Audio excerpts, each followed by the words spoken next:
Welcome students. आज आपण 6th स्टँडर्डचा subject बघत आहोत, history and civics.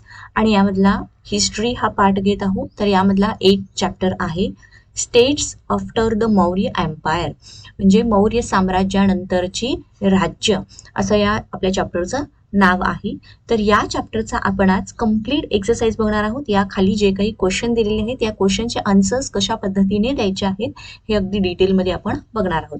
So let start. Before going to start exercise, तुम्ही जर चॅनलवरती नवीन असाल तर चॅनलला पटकन सबस्क्राईब करून खाली जो बेल आयकॉन दिला आहे याच्यावरती बटन प्रेस करा, म्हणजेच तुम्हाला तुमच्या स्टँडर्डशी रिलेटेड जे व्हिडिओ जेव्हा मी अपलोड करेन तेव्हा त्याचे तुम्हाला नोटिफिकेशन मिळेल.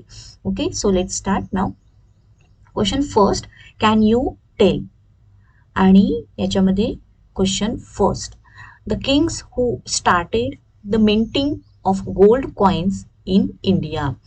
तर भारतामधील असा कोणता राजा आहे की ज्याने सोन्याची नाणी पाडण्यास सुरुवात केली?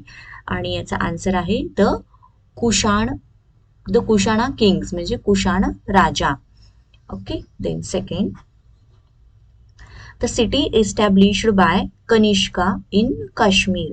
तर कनिष्काने काश्मीरमध्ये जे शहर स्थापिले त्याचं नाव विचारलेलं आहे आणि त्याचा आन्सर आहे कनिष्कपूर.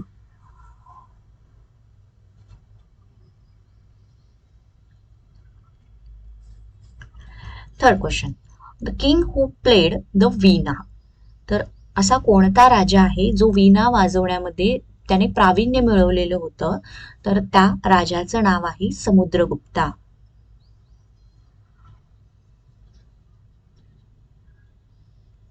आणि फोर्थ क्वेश्चन बघा, अनादर नेम फॉर कामरूप. तर कामरूपचं दुसरं नाव काय आहे? आणि ते आहे आसाम. सो आन्सर मध्ये आपण आसाम लिहितोय.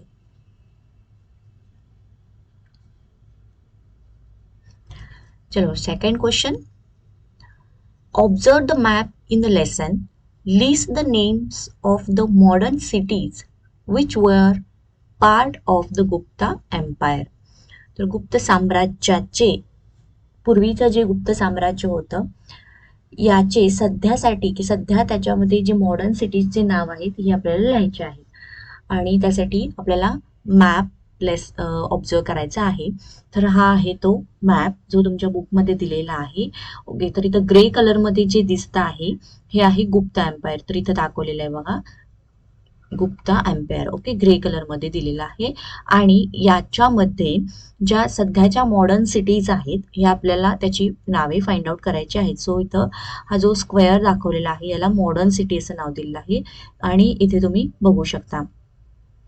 तर याच्यामधली जी जी नावं आहेत ती आपण आता आन्सरमध्ये लिहूयात. Okay, so Uttar Pradesh, then Delhi and Bihar are the names of modern cities which were part of the Gupta Empire. Okay, so हे झालं या क्वेश्चनचा आन्सर.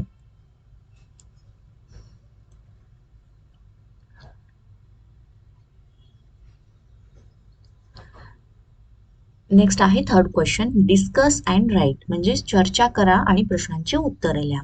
सो बघूयात काय क्वेश्चन आहे. फर्स्ट, एम्पेरियर कनिष्का, म्हणजेच कनिष्क साम्राज्य. तर याबद्दल आपल्याला माहिती लिहायची आहे. Let see answer. Point first, Kanishka empire extended from Kabul in west to Varanasi in west. म्हणजे इकडे बघा काय दिलेलं आहे, काबूल इन वेस्ट, म्हणजे पश्चिमेकडे काबूल पर्यंत ते पसरलेलं आहे, तर पूर्वेकडे ते वाराणसी पर्यंत पसरलेलं आहे. Then second point, gold and copper coins minted by him have been found in north India. तर नॉर्थ इंडियामध्ये कॉपरची म्हणजे तांब्याची आणि सोन्याची नाणी देखील सापडलेली आहेत. Then third point, the fourth Buddhist council was held in Kashmir during his region. तर या कनिष्क साम्राज्याच्या वेळेला बुद्ध धर्माची जी चौथी परिषद होती ही काश्मीरमध्ये भरवण्यात आली होती. आणि fourth point, he established the city of Kanishkapur in Kashmir. त्याचबरोबर त्याने काश्मीरमध्ये एक शहर स्थापिलं होतं, त्याचं नाव आहे कनिष्कपूर. त्याचबरोबर कनिष्का एम्पायरमध्ये अश्वघोष नावाचा एक कवी होऊन गेला. त्याने बुद्धचरित्र आणि वज्रसूची हे ग्रंथ लिहिलेले आहेत. त्याचबरोबर त्याच्या साम्राज्यामध्ये एक प्रसिद्ध असा वैद्य होता, त्याचं नाव चरक हे होतं. ओके, सो आपण कनिष्क एम्पेरियर बद्दल हे थोडे पॉइंट्स लिहिलेले आहेत. Then second, iron pillar at Mehrauli. तर मेहरलीमध्ये एक लोखंडी स्तंभ आहे, त्याबद्दलचे आपल्याला पॉइंट लिहायचे आहेत. First, there is an iron pillar at Mehrauli near Delhi. तर दिल्ली जवळच मेहरली इथे एक लोखंडी असा स्तंभ आहे. Then second, it has not rusted even in a course of the last 1500 years. तर गेल्या 1500 वर्षापूर्वीपासूनचा हा आयर्न पिलर आहे, परंतु तो त्याला कोणत्याही प्रकारचा गंज चढलेला नाही.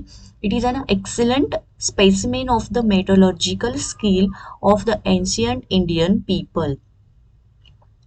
Okay, then third point, the inscription on the pillar bears the names of the king called Chandra. तर त्या पिलरवरती एक नाव रेखा कोरलेलं आहे, त्या राजाचं नाव कोरलेलं आहे आणि त्याच्यावरती लिहिलेलं आहे चंद्र असं लिहिलेलं आहे. It is on the basis that the iron pillar is assumed to be of the period of Chandragupta second. म्हणजे दुसरा चंद्रगुप्ता राजा जो होता त्याच्या काळातील तो आयर्न पिलर आहे असं समजण्यात येतं, कारण त्याच्यावरती चंद्र हे नाव कोरलेलं आहे.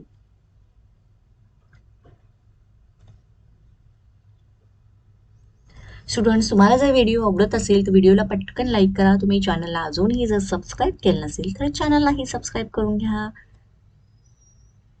फोर्थ क्वेश्चन बघूयात. Make a list of the various books and authors mentioned in a lesson. तर पाठामध्ये जी वेगवेगळी पुस्तकं आणि जे लेखक आहे यांची नावं आलेली आहेत याचं आपल्याला लिस्ट बनवायची आहे. सो चला आन्सर पहिल्यांदा बघा, Milind Panha. Questions discussed between Milind and Bhiku Nagarsena. Second आहे बुद्धचरित्र अँड वज्रसूची. आपण मगाच्या आन्सरमध्येही डिस्कस केलं. अश्वघोष नावाचा जो कवी होता त्याने बुद्धचरित्र आणि वज्रसूची हे ग्रंथ लिहिलेले आहेत. देन हर्षचरित्र, तर हे बाणाभट्ट यांनी लिहिलेलं आहे. आणि अँड फोर्थ आहे Periplus of the Erythraean C.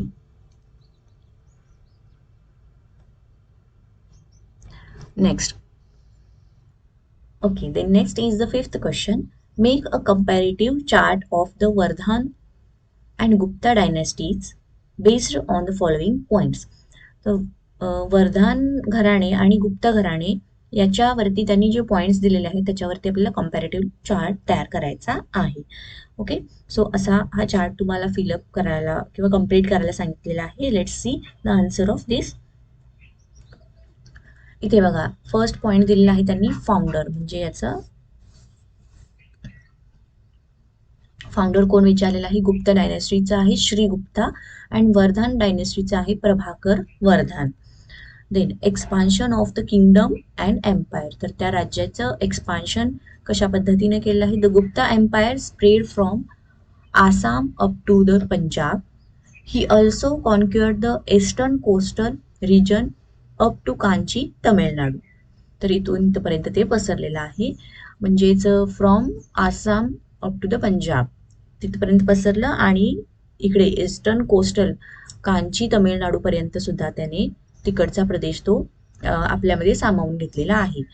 आता Vardhan dynasty, Harshavardhan expanded the Vardhan empire up to Nepal in north. तर उत्तरेकडे नेपाळपर्यंत त्याने ते वाढवलं. Up to the river Narmada in south, तर दक्षिणेकडे नर्मदा नदीपर्यंत. Assam in east and Gujarat in west. Okay, तर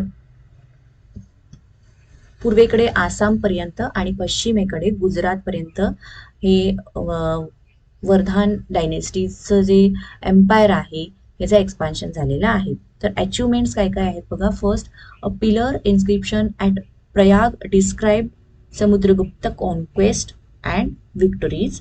ही minted coins. There is an iron pillar at Mehurli near New Delhi which has not rusted even after a course of last 1500 years. तर हे सगळे याच्याशी related achievements आहेत. The Vardhan डायनेस्टीबद्दलचे achievements बघा. Trade flourished, then knowledge also flourished. We know these as the famous Nalanda University existed during this time. तर त्या time पिरियडमध्ये नालंदा युनिव्हर्सिटीची स्थापना झाली.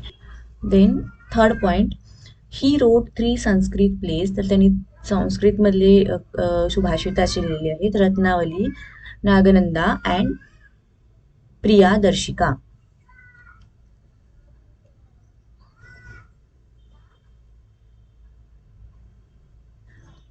Okay, then next sixth question, what would you do if you meet foreign traveler like Yuan Chuan? Okay, तर त्यावेळेला तुम्ही काय कराल? तर इथे या युआन च्वांगचं पिक्चर दिलेलं आहे. तर अशा या प्रकारचा जर ट्रॅव्हलर तुम्हाला जर भेटला तर तुम्ही त्यावेळेला काय करेन असे या क्वेश्चनमध्ये विचारलेलं आहे. आणि answer, if I were to meet a foreign traveller I would extend my friendship. तर मी त्याच्याशी मैत्री वाढवेन. Try to grasp information from his vast knowledge. त्याच्याकडे जे ज्ञान आहे या ज्ञान जास्तीत जास्त मिळवण्याचा प्रयत्न करेन. Probably I would also have accompanied him to Nalanda University. I would also have emulated his virtue, learned Chinese, and helped him translate Buddhist manuscripts.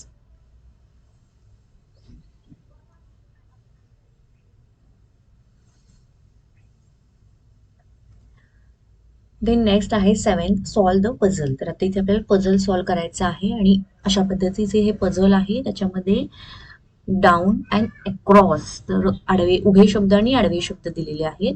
First बघा, a word for king in Indian language. म्हणजे king या शब्दाला Indian Marathi भाषेमध्ये काय म्हटलेलं आहे? So त्याला राजा असं म्हणतात. तर इथे येणार राजा. देन सेकंड बघा, अ चायनीज ट्रॅव्हलर टू इंडिया. तर चायनीज ट्रॅव्हलर हा इंडियामध्ये आलेला, त्याचं नाव काय होतं? तर तो होता फाहेन. देन थर्ड आहे, a famous Indo Greek king had discussion with the Buddha भिक्खू. तर म्हणजे इथं काय सांगितलेलं आहे बघा, तर फेमस इंडो ग्रीक किंग, जो इंडो ग्रीक राजा होता ज्याचं बुद्धा भिक्खूशी चर्चा झाली होती, हा राजाचं नाव काय? तर नागासेन. ओके. देन फोर्थ बघा काय आहे, a poet at the court of Imperial Harshvardhan who also wrote his biography. म्हणजेच हर्षवर्धन त्याच्या साम्राज्याच्या वेळेला एक कवी होता की ज्याने त्याच्याबद्दलची बायोग्राफी सुद्धा लिहिलेली आहे. तर तो आहे बाणाभट्ट. ओके. देन सिक्स्थ आहे, Chandragupta second conquered his state neighbouring Gujarat. इथे येणार माळवा.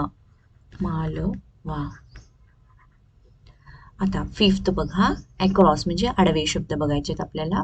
अ Pali word that means question.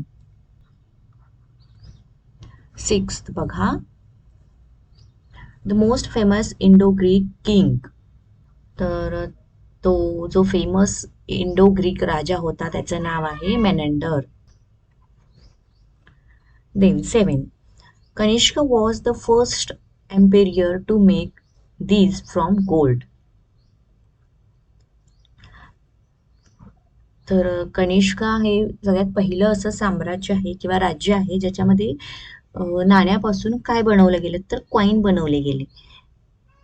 So इथे येणार coin. Now 8, an ancient Indian university where the Chinese traveler Yuan Chuang stayed for 2 years. तर अशी जुनी भारतातील जी विद्यापीठ असं आहे, कोणतं विद्यापीठ की ज्याच्यामध्ये चायनीज ट्रॅव्हलर युआन च्वांग हा 2 वर्षासाठी राहिला होता? तर ते आहे नालंदा युनिव्हर्सिटी.